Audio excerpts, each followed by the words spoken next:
My name is Simon Gill. I'm the Director of the Budget Strengthening Initiative here in ODI, which manages or provides technical assistance to Ministries of Finance in fragile states. So the first thing to say really is that context is everything.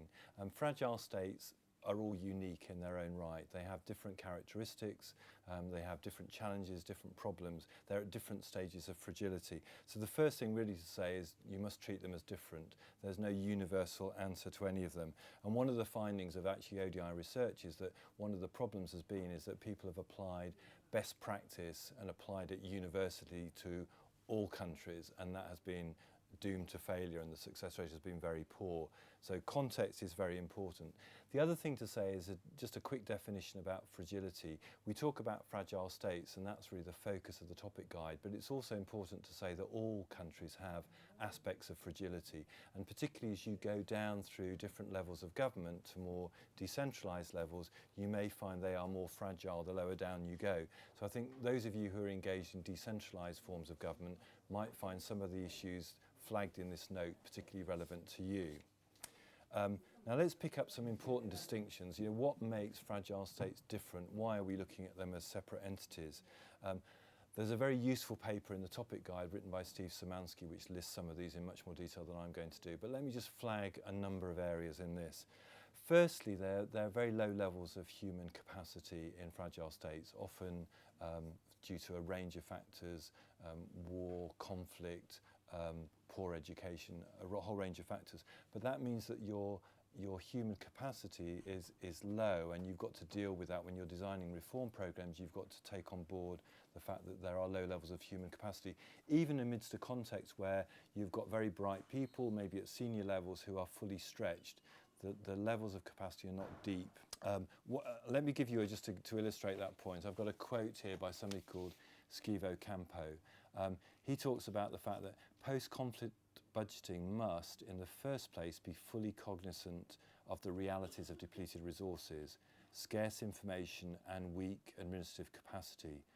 Budgeting must be deliberately selective, tailored to the basic needs of the economy, and orientated in part towards the quick wins that are necessary to re-establish government credibility and to restore hope.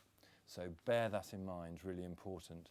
The other thing that you get poor levels of communication and lack of information across government. We complain even in our own government that different parts of government don't talk to each other, and that can be even worse in many of the countries in which we operate. So it's really important to make an effort to communicate across government and to encourage government to listen to different parts. Just because we communicate something ourselves doesn't mean to say that the people that we really care about understand or listen or hear what we say.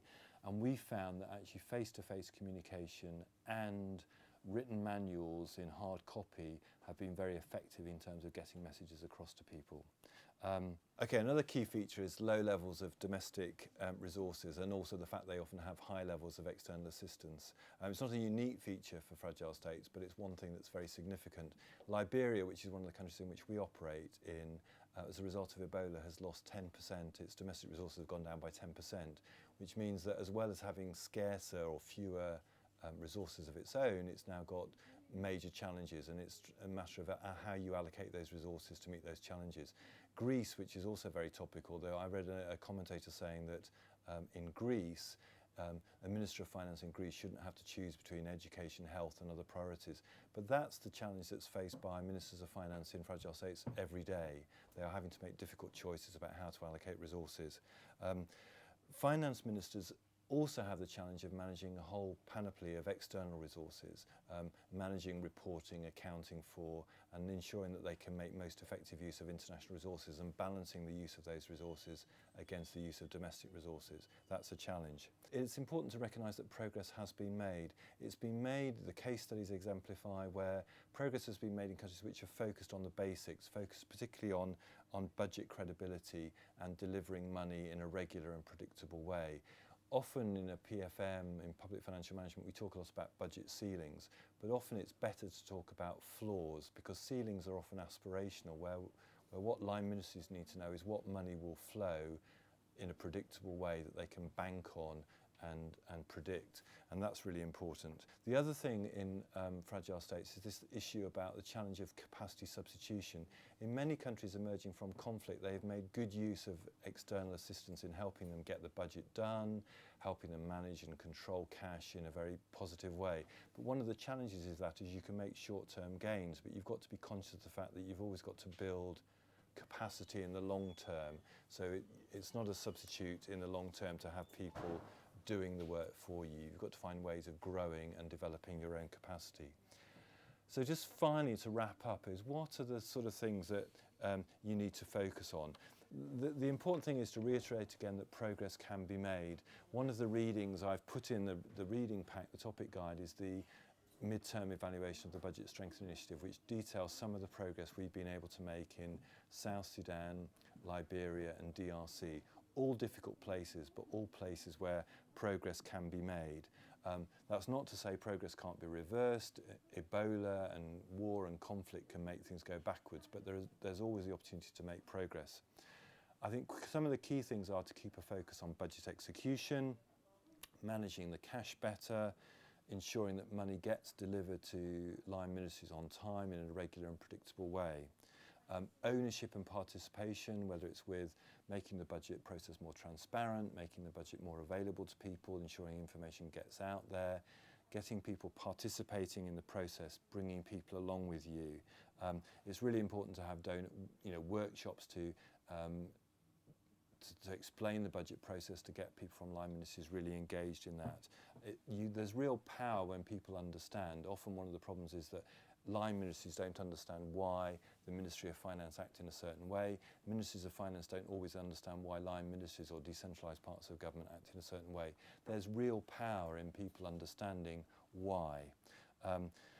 Coordination is a problem, whether it's coordination across government, coordination between the government and the donor community or the international community. Also, even within the international community, people are not always aware of what other people are doing, where they're channeling resources, what they're trying to do. That's really important. Flexibility and adaptation. The readings talk a lot about new forms of providing assistance, but the characteristic of being flexible, adaptable, responding to the local context, to low levels of human capacity, really important. The readings also plug the New Deal, and particularly some elements of the New Deal. There's 5 principles in the New Deal. They're called the trust principles, and they're sort of foundational for the way aid should be provided and delivered, and the way that we should work in partnership with local government.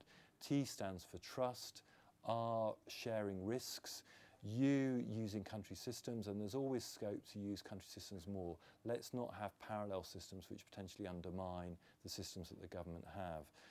S stands for strengthening capacity, both in the short term and also in the long term.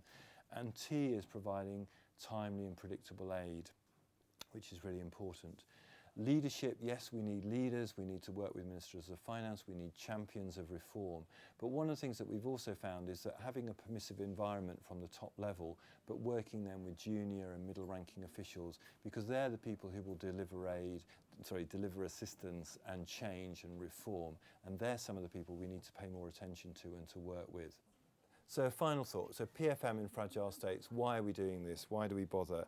It can make a huge difference in these sort of countries in terms of helping to manage their resources more effectively and efficiently, result in greater accountability, which makes a contribution to peace and state building. We're developing sustainable capacity, which will help them to be able to be in a much better position to manage their resources going forward. And ultimately, this is going to lead to better service delivery, which is what we really care about. So good luck in your efforts, and thanks very much for listening.